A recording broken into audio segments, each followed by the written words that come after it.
All right, we're live. Good morning, everybody, or good evening, or good afternoon, depending on where you are. I'm Connor, as if you guys haven't been here before. It's good to see you guys here. Excited to be streaming today and showing you guys some updates about Agent Opus. We are back. We will be doing live shows for at least the next 2 weeks. We will probably take a break for a week or two around the holidays. And then we'll be starting up again in the new year. Joining me today are the wonderful Ada, who has been on streams before, who's leading the Agent Opus product development. And right here we have Dan Keefe, who those of you guys who joined our human versus AI battle know him. He's also a regular here on the Opus Clip YouTube channel, so you might have seen his face around before. But yeah, exciting to have both of you guys here. Thanks for joining. Thank you for having us. For sure. So let's jump into things today.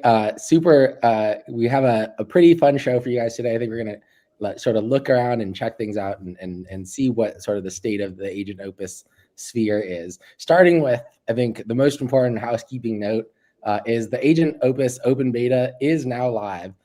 So if you are living in a major English-speaking country or several countries in Europe, I believe, you will have access to it immediately. Other regions we will be unlocking here shortly as we are getting closer towards the main launch. But basically what that practically means is everybody can start using Agent Opus for free.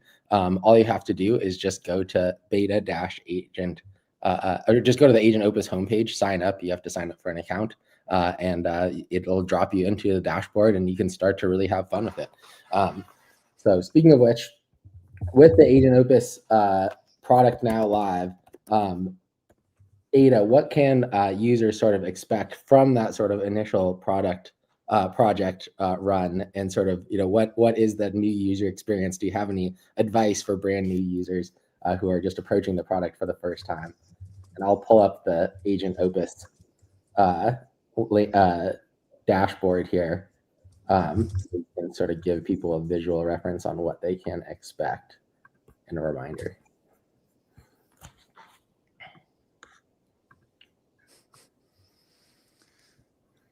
Yeah. Okay. Now with the new Agent Opus public beta, you can use Agent Opus in two ways. First, you can still enjoy using Agent Opus to help you create end-to-end videos from scratch, like article to video, expose to video, etc. But you'll also notice a little new icon on the left called motion design. When you click into motion design, you'll still see a brand new interaction experience, like Connor has demonstrated, where you can use Agent Opus to create amazing motion graphics as a standalone tool. This way, you can create, you can essentially get customized motion graphics based on what you need, without waiting through the entire process of getting a full video made. And you can generate a lot of these motion graphics on the go based on whatever you need. So now you can use Agent Opus in two ways. Create videos like before, and just use our motion designer tool to help you make those motion graphics. That's one part that I'm really excited about, our new update. For sure. So motion graphics are now available as a standalone. I know we talked about that we were going to do that, but they are available now to use as a standalone product. You can just go in here if you really need a motion graphic for anything that, especially anything in the practical, like I need a motion graphic from this article for this practical purpose, or I need a motion graphic based on this image. Ada, can you tell us a little bit more about sort of how people should approach this motion designer tool? Should they just, is it like some of the other tools out there where they should really try to get like creative and abstract and wacky out there, and it'll bring some crazy stuff to life, like VO3, or would you say it should be approached a little bit differently? If you need some inspirations on what you can do as a motion designer, I think a good way to get started is to go through our Discover area. So if you scroll down a little bit and then go to the Motion Design tab, you can actually see real examples of how we've created these motion graphics using our tool, and get an inspiration of what you can make. I would say the strength of our motion graphics is its ability to integrate real-world assets, like an image of a Tesla model or an image of Selena Gomez, and really animate it. That would really essentially power your motion graphics to look even better. But if you're just looking for simple infographics, we'll do a good job on it as well. I will always encourage you to go through the examples down below just to check out what you can make, and then click into it and see what kind of prompts we're using as well to make this happen. That Tesla animation looks sick. Like if you go up a little bit, I love that one. This one is really nice. Yeah. If you click into it, you can actually view the prompt and then recreate it on the top right button. I know it's quite top right, but there's a recreate button that you can use where we will automatically paste that prompt in. Boom. Oh, that's so convenient. That's awesome. I think one thing that really stands out to me about these motion graphics is obviously just the way that, they're not overdoing it with the motion, but they're bringing so much color and life to the screen. And I don't know if we have any Opus Clip users in the chat. Shout out our original product, Opus Clip. But obviously, I also love these call to actions and things like this. I feel like there's so many different ways that you could just create something that's really nice that you could auto apply through your brand templates into your future projects in Opus Clip as well. Not to mention that there's a ton of use cases beyond just short form content. Just for being able to use these. Obviously, a lot of this, the brand logo stuff especially, is very impressive and I think is great for a ton of different marketing use cases. So really exciting to see what people make with this. I think hopefully you guys will have a lot of fun playing around with the motion graphics tool. I think the final thing that you kind of hit on, Ada, but I really want to drill down on is what you mentioned about references, right? If you notice here, a lot of these motion, not all of them, this one doesn't have, but a lot of these reference motion graphics will have an image, a reference image that we uploaded. Can you tell us a little bit more about that? Do you find that it's usually best to add a reference image, Ada? And what are those reference images really doing for the AI? Yeah, I would recommend adding a reference image, especially if you're trying to animate a specific product or a specific person where you have an idea of what you're looking for. Let's say if you want to animate Tesla, you might want to tell us what model of the Tesla you want to and what color. But the easiest way is actually just to provide us an image. So I do recommend that you attach an image of an object that you do want to animate to get the best results. But you don't have to. Let's say if you're trying to animate 1 billion, you don't need to include that. But I definitely think it will be helpful if you're trying to make these motion graphics, especially with celebrities or current events that you think will be helpful. Good call. This Shohei one is pretty dang good. So in this example, for instance, like you would give it a reference image of Shohei, and then it would apply this kind of style to it, right? Yes, exactly. And then what would you say in terms of the prompt itself? What kind of information should people be trying to add here? Like in this case, it looks like, strong and composed, compact sports motion, like a pitch or a stance, but it did take the liberty of putting that word focus on there. And really trying to give it a little more like style and design. What sort of is inspiring the AI to do that, or do we even know?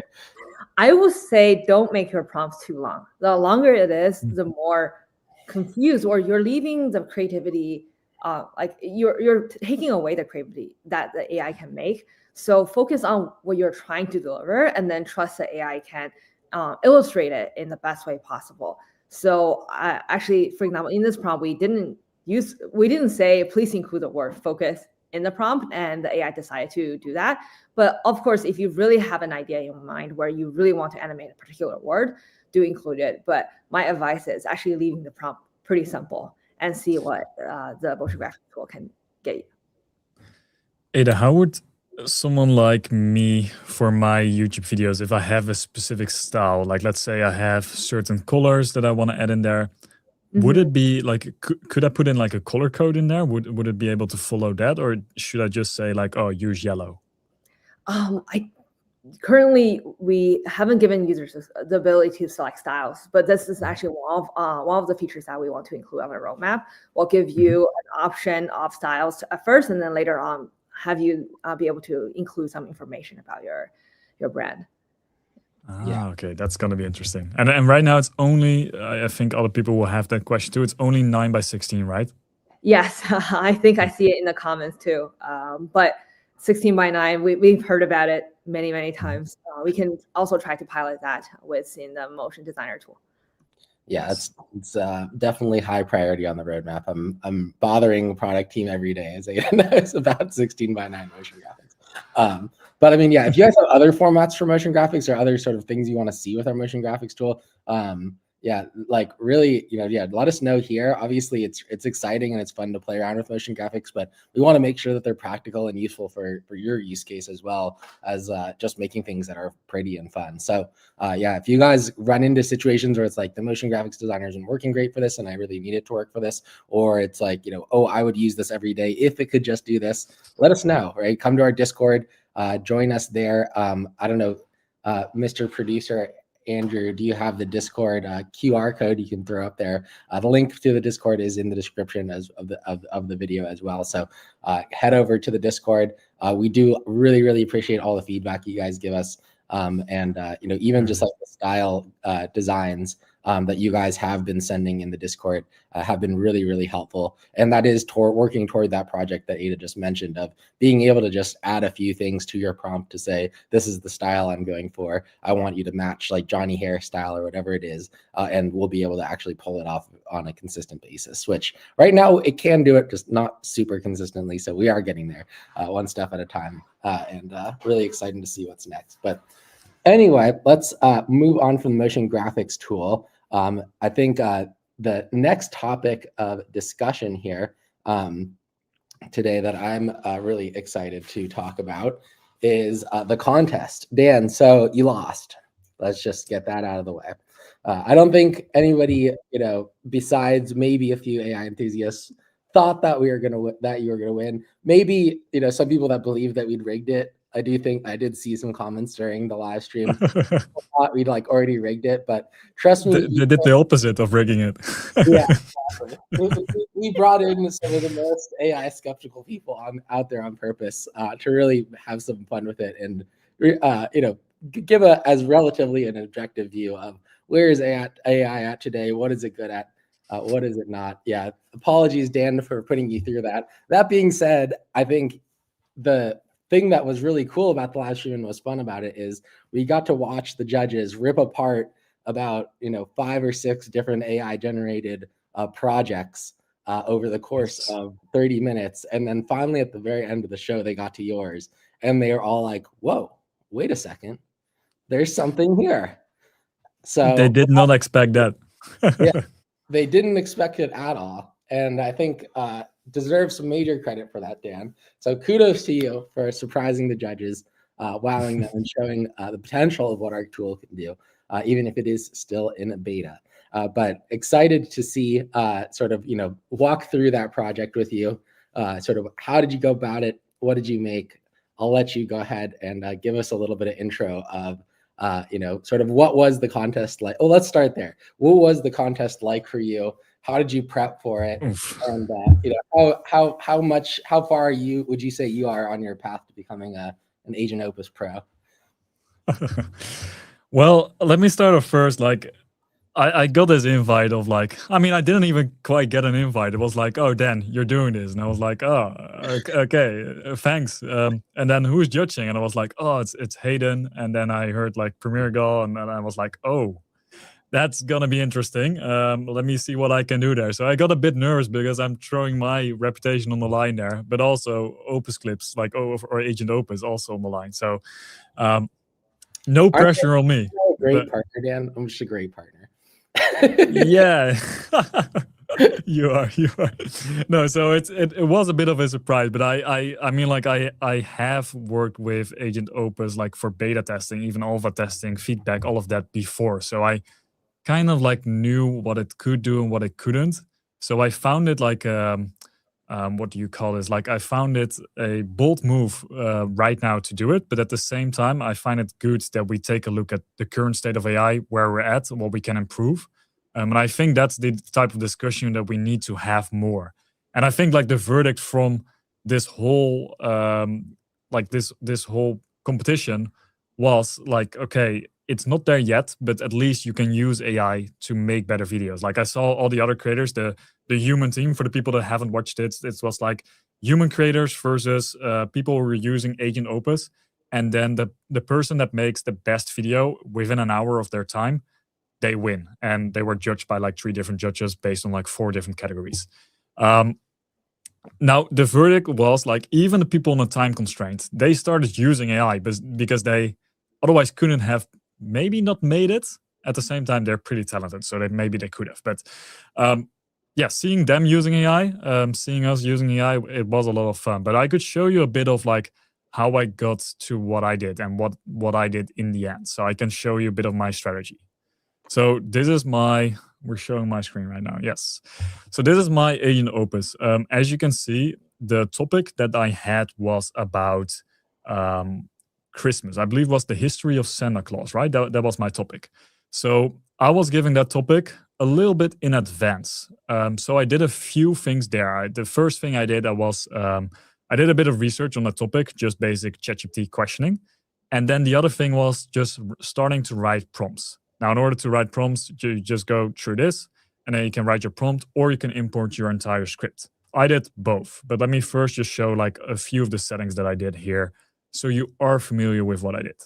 Now, the main thing that I would say set my video apart or would have made somewhat of an impact is that I added in my AI avatar. And I tried like multiple different ones. This is my original avatar. This is just an image of me. You could simply just create an avatar by uploading an image of yourself and then adding in your voice. So what I did is I made this version. Then I was like, this might be boring given the topic that we had. So then I went over to like Nano Banana. I put in this image and I said like, yo, put me or make me an elf. So I made this one. Then during the competition, I saw that Daniel had like this Santa outfit that he was wearing. So then I was like, okay, let me see if I can make something better. So I made this one. I felt like this one was the best. So I still went with this avatar. Then, as you can see, I used kind of like, if you are into like Call of Duty or gaming, I used the spray and pray method. Just trying a bunch of things out, seeing if it works, seeing if it doesn't work. And then I believe I used this format. So my prompt was as follows: make a 50-second video about Santa Claus in different parts of the world. The hook, so now I'm giving it like that's the topic it needs to make it about. Then the second part is like why they should care. Like it's like the hook needs to challenge common beliefs that people have. So I'm trying to give it instructions on what to focus on the hook. Then I also added some more instructions. Make sure to add context immediately, because sometimes you could challenge a belief, but you don't follow up, and then you might lose the people. So I said, like, make sure to add context immediately and give them a reason to why they should care about it. Basically, that was it. Like that's all I did. The next thing I did was I got the script, so we can take a look at the transcript. So you can have a look at the transcript right here. Now, maybe the hook, I would change that if I had a bit more time or if I went through this again. But you have like 5 minutes. I just confirmed it because I was generating multiple different scenes. But this is where you could change things if you don't like them. So really go through this, because once this is locked in, it becomes a bit harder to change that later on. Now, this Santa tradition will blow your mind. Everyone thinks Santa comes from the North Pole, right? Wrong. So that is like the challenge that I did in the hook in my prompt, like challenge common beliefs that people will have. Basically, I then accepted this this transcript, and it also used my voiceover. So you see Dan voice 2, that is the voiceover that I made previously. So it confirmed the transcript, it found reference images and articles, and it did like all of the reasoning. Like, I don't even know where it got all of these sources from. I don't know the magic behind it, but I'm sure Ada knows. So then it came up with the hook, it came up with visual assets, it came up with the storyboards, and basically we have a video like this. Let me just play this so you guys can understand. Let me know if you can hear the audio, by the way.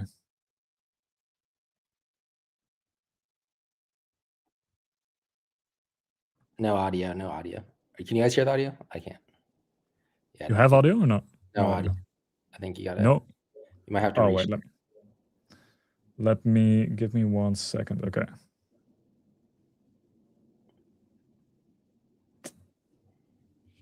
Oh, I gotta talk. Yeah. A little toggle there. Now it's with audio. There we go. Okay. This Santa tradition will blow your mind. Everyone thinks Santa comes from the North Pole, right? Wrong. The real Santa actually sails from Spain every November with a crew of helpers. Meet Sinterklaas, the original Santa. This animation is pretty good. Like, I mean, I grew up in the Netherlands, and this is like they're talking about where Santa Claus came from, and it came apparently from the Netherlands with this dude. So seeing this like kind of like made me proud that I like do my Dutch heritage justice. From the Netherlands. He doesn't sneak down chimneys. He literally arrives by steamboat from Spain with his helpers, and kids leave their shoes out instead of hanging stockings. But here's where it gets crazy. In Russia, their Santa is called Ded Moroz, and he doesn't come at Christmas. He shows up on New Year's Eve with his granddaughter, and instead of elves, she helps him deliver presents. And in Italy, forget Santa entirely. They have La Befana, a witch who flies on a broomstick and fills stockings on January 6th. Here's what's wild. Every culture basically took the same idea and made it their own. Same winter magic, completely different story. Your Santa tradition isn't universal. It's uniquely yours. What Santa tradition did you grow up with? Comment below, I bet it's different from mine. Pretty good, right? Pretty good. I think Oh yeah, go ahead. the thing that really stands out to me about it is that there is a stylistic consistency to like 90% of the video. There's like a couple little things in there that we're still working on getting better. And I think one of the things that's fun about that is exciting about that is if you see up there, it's still a work in progress, but there is now an editor tab next to your preview tab at the top of the screen there, so that we can change out the asset if there is like one or two assets that we really botched. But that being said, I think the thing that stands out to me is just stylistically, it's consistent throughout. It makes sense. It's coherent. It's telling a good story. And I think the part that was actually kind of unintentional but turned out brilliant is the personalization of it, right? Like it's telling a story that's tied to you as a Dutch person explaining the history of Christmas, and it's a Dutch story. And then you kind of expanded it into like, different people of different worlds. And it's kind of like I'm sharing my Christmas story and I want everybody else to share theirs as well. And it really kind of embodies Christmas spirit in a way almost in terms of the result, which I think is kind of the opposite of what people expect when they're trying to create something with AI. It's that it's going to be like really robotic, impersonal, right? And so I think that really is what stood out and impressed the judges. But yeah, want to hear from you, Dan. Yeah, I think like they didn't see this coming, that you could make like your own unique character, and I think that's the thing that I like about this. And the other thing is like I was generating, as you see here, I was generating like 6 different versions, or like even more maybe. Some of them I wrote my own script, some of them I let the AI do it. But the fun thing is about this, like this only like literally this Santa tradition, this only took me like this long to like just writing like three sentences, like just thinking about a prompt, and that's it. But the real customization comes like after that. If you have the time, I would say if you now use that motion graphic designer together with the editor, and you can replace some of the scenes that you don't like, or like even like in the future, cut down a few things, make it a bit faster, speed it up a little bit. Like that's the thing that excites me, because I think like we're not far yet. Like if we were trying this technology out like half a year ago, you wouldn't get this result at all. Like right now, it's becoming closer. Like everyone could tell, like it might not be perfect yet, but at least like for people that don't have editing experience and just want to create something, I think this is gonna become like very interesting. And it's I mean, as everyone knows, like the technology is improving super fast with all of the new models coming out.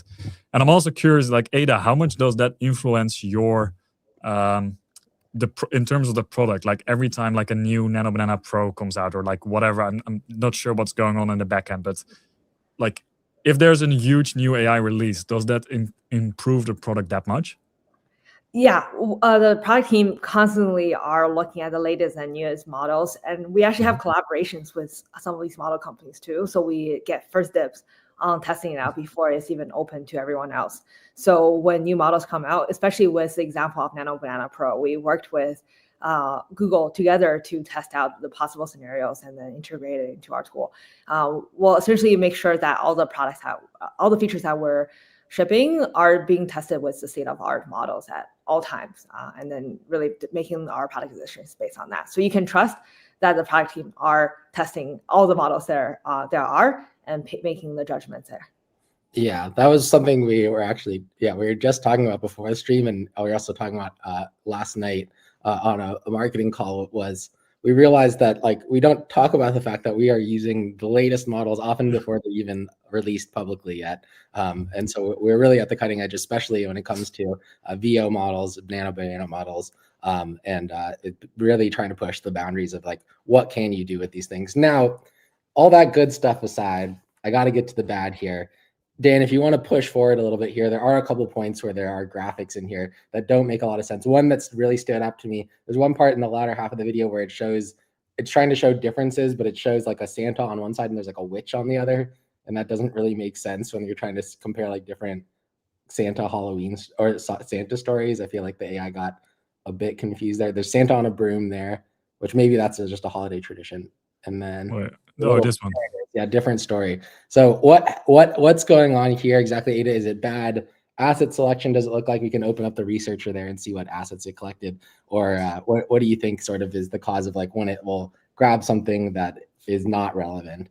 I don't think it's bad if I could jump in. Like I mean like it was talking about some other tradition from some other country where they had like, what was it, like a witch?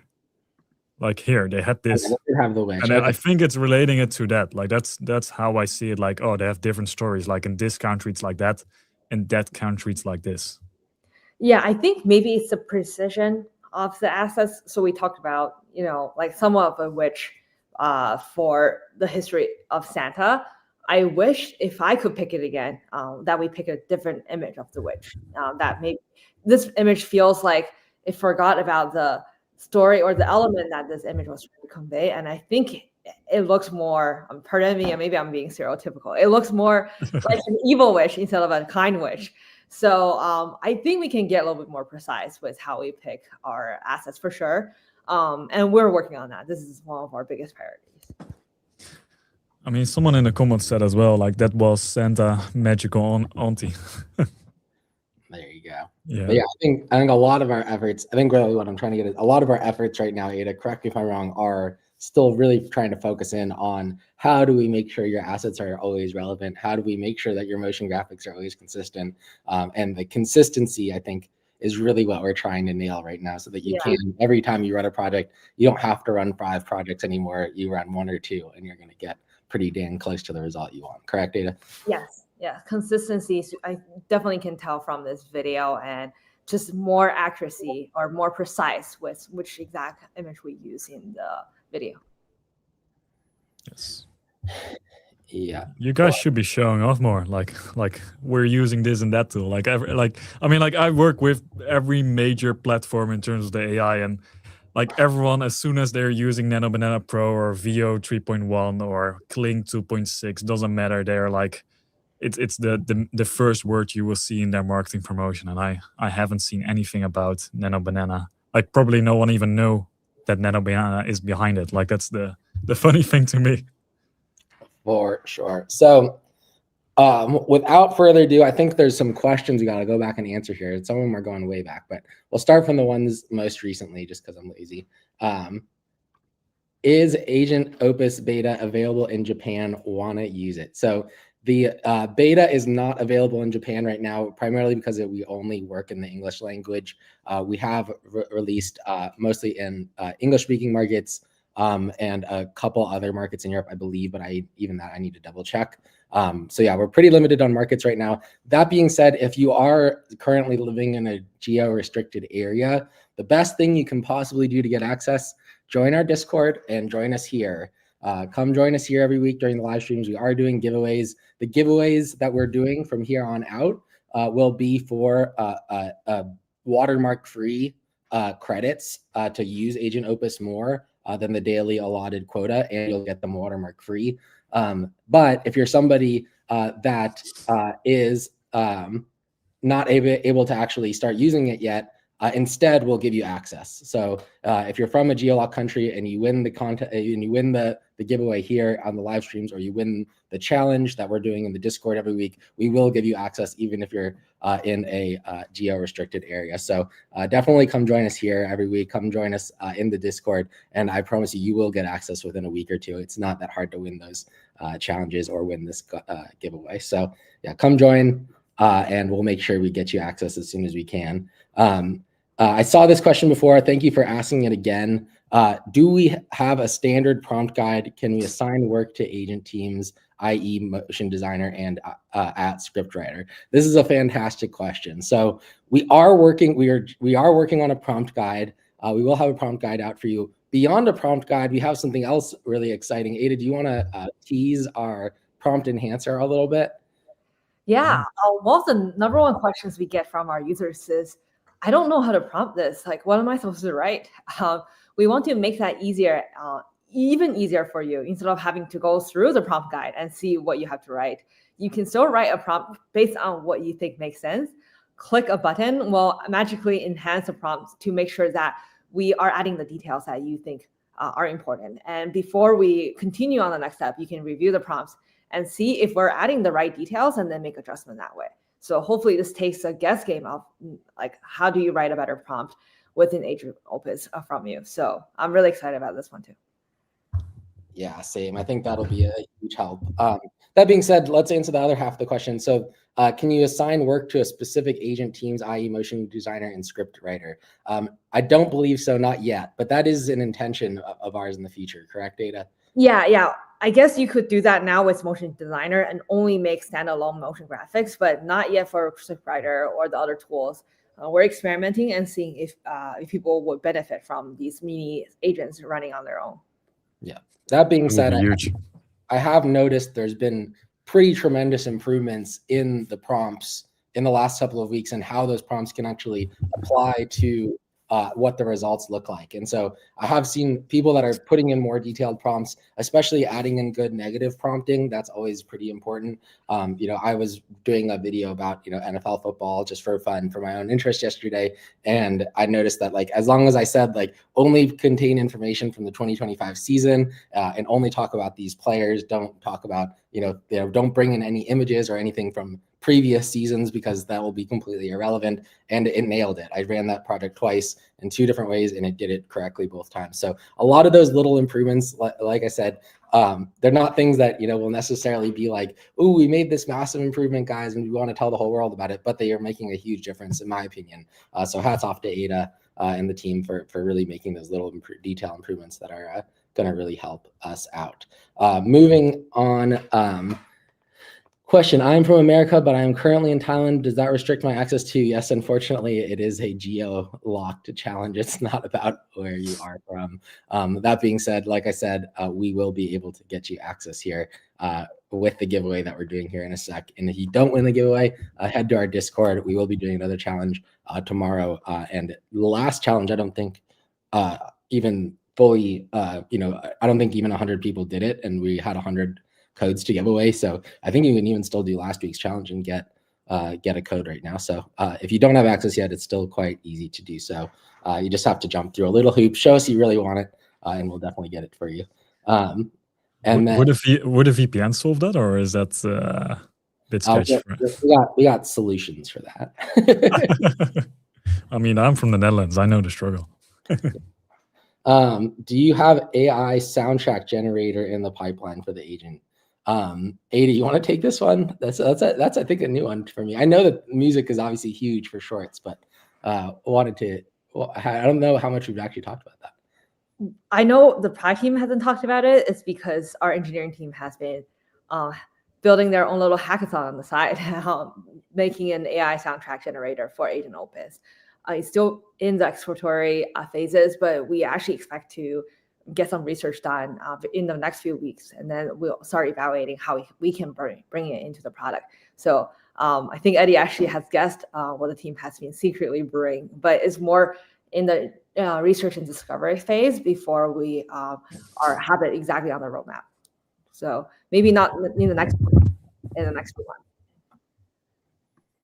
For sure. Is the geo restriction applicable to the AI agent? Yes, that is only what we're talking about. Opus Clip is available almost worldwide, if not worldwide. It's just the AI agent that is limited right now, and that's because it is open beta. So to answer some of those other questions that I've been seeing about pricing and things like that, we are working on, and another question here is a solopreneur who may use it for clients. How could I increase my quota? We are working on launching a early bird pack here. It should be live within the next 2 weeks, less than that. I've been promised, so expect it the week after next. I'll be talking about it in the live stream. So that will be your first chance to look at pricing and sort of what we're thinking around that. The early bird packs will come with some perks, so they are great to purchase, especially if you want to be an early adopter. And I think the key there is, as you're saying, Christian, if you want to increase your quota, that will be the best way to do it. You can start using it regularly from that point on. And I believe, Ada, correct if I'm wrong, but I do think that will also allow you to bypass the geo restriction if you really, really need access and you're too lazy to come join us on Discord and do the full challenges. Yeah, I think the geo fence access is more on how many free quotas you would get. But if you're purchasing this early bird, this will be helpful. And you can, I'm teasing too much maybe, but you can purchase multiple early bird passes as well. Oh, hello, Greg. Thanks for volunteering to join us next week. Can't wait to see you on here. Wonderful to see you here. Like I said, Don't do it, Greg. They'll throw you under the bus. No. So I think there's a lot of other questions flying in, so we'll fly through a couple more of these, and then we'll do the giveaway and we'll get out of here. I did want to also shout out a user. I was supposed to do that every week, but we'll start that next week. So guys, if you haven't already, start using it, start posting, make sure you're tagging Agent Opus. Starting next week during these live streams and also in Discord, we will be calling out at least one user. We want to do more than one user, but so far we haven't seen enough users that we're really like, wow, this guy's awesome. Yeah, so we want to see you guys posting more. We want to see you guys sharing more of your results in the Discord. We really want to highlight and celebrate and reward people that are doing really cool things with the tool. So to give you guys give out a quick shout out this week, I highly recommend you go check out the X page, Eddie Go TM. I'm going to send you his @ here in the chat, and I'll send you the link to his page. He's definitely one of the most creative guys I've seen so far in terms of how he's using Agent Opus. He's created a bunch of different baby avatars. He's creating hilarious videos about like what is it like to have like the golden toilet experience at work and posting it almost like as a LinkedIn cheeky post. A lot of creativity there, and I think it really shows how you can push the boundaries of what the tool can do. Eddie, you're here. Yeah, there you go. Eddie, you are absolutely crushing it. You are the creator of the week. I was hoping you'd be here. So congratulations. We're going to send you a bunch of credits. If you're in the Discord, add me on Discord. If not, I will make sure that we figure out. We have your account email, so I'll go ahead and send you an email and say hello and say thank you for being awesome and creative and original with our tool. We want to celebrate creativity here. That was the whole point of the contest last week. That is why we built Agent Opus. It's not to just create something that is just going to pump out AI slop. We want you to be creative with the tool. We want you to push the boundaries of what you can do with AI creativity. And as Dan showed, there is a lot of flexibility there, right? It just takes some trial and error. It takes a little bit of getting used to the tool, figuring out, oh, how can I creatively apply avatars? How can I creatively use some of these other features and make some tweaks on the back end now that we have an editor rolling out as well. So super exciting for all of that. I know there's a lot more questions that we didn't get through. Andrew, I'll let you play producer here. And pull up any other questions that we should get to on the screen. And with that, as someone who has used Opus Clip but hasn't used Agent Opus, what are the differences between the two, and how is Agent Opus distinct from the competition? Ooh, that's a big question. All right. When you get started. So Opus Clip obviously takes your own content, your long form content, and cuts it down into short form or into other formats.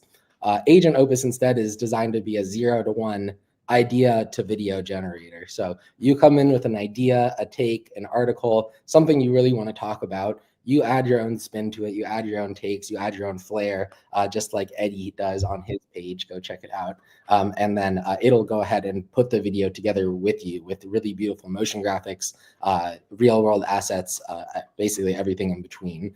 We do have long-term plans to marry the two products together. So you can take your original footage, give it a bunch of Agent Opus pizzazz, and then put that out as well. So that is on the roadmap as well. But finally, I think, how is Agent Opus distinct from the competition? I think that's what we're talking about right now. So, if you go watch Eddie Go's videos, those videos are not things that you could make reliably in any other AI tool because it requires a level of creativity and a level of thinking ahead in terms of what you want to do, how you want to be intentional about the content you're making, and then bringing that content to life on the screen in a way that is creative and original. There aren't any other AI video generators that can really do that consistently. You either get one or the other. You either get something that's really zany and creative, but not consistent at all, and does not have any kind of, it really limits you in terms of controls, or you'll get something that is very controlled, but it's just really boring and just gives you really boring assets and really doesn't give you a lot of flexibility beyond just giving it a basic prompt to create something original. So we're really trying to find that balance between creativity, maximizing your creative freedom to be able to have a lot of fun with the tool, while simultaneously still giving it enough guardrails you can control that you can get that sort of video over video consistency and use this as a serious part of your tools and your toolkit for content creation. So that's the goal. That's a huge question, but yeah. And with that, I think we're over time. So I think we'll go ahead and do the contest. I'll go ahead and pull up the website here. Give me a second here. Oh, you're already ready to go, Andrew. Look at you. All right, never mind then. Andrew, without further ado, let's do it. Drum roll, everybody.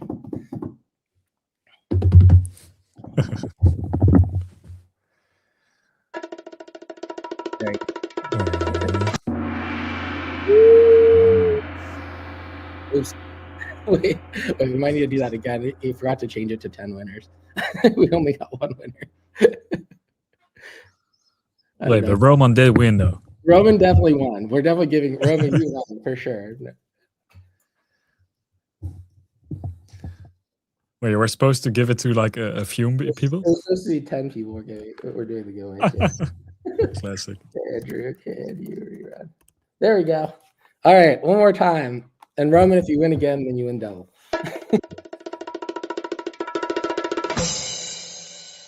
Oh, dang, we're too early. All right, congratulations, winners. All right, we are going to put those winners in the chat, and you should hear back from us within the next 24 hours with a notification to let you know that we are giving you guys additional quota, or if you're in a geolocked location that you've been whitelisted for access. So thanks everybody again for joining. And if you didn't win, again, come join us on the Discord. We've got active challenges going. We've got a new challenge going tomorrow, and it is really easy to get access or get quota. It's not that much work. So come join us over there. Can't wait to see you guys all next week. We've got some big couple of shows planned ahead of the holidays here as we're racing toward the full launch of the product, including the ability to start purchasing it with early bird plan, as well as a bunch of other improvements to the product. So can't wait to see you guys soon, and we'll catch you guys in the next one. Any final words, Dan? I'm curious what's going to be next week or the weeks after, so I'm going to stay tuned for that. Awesome. Thanks, guys. See ya. Thank you, guys.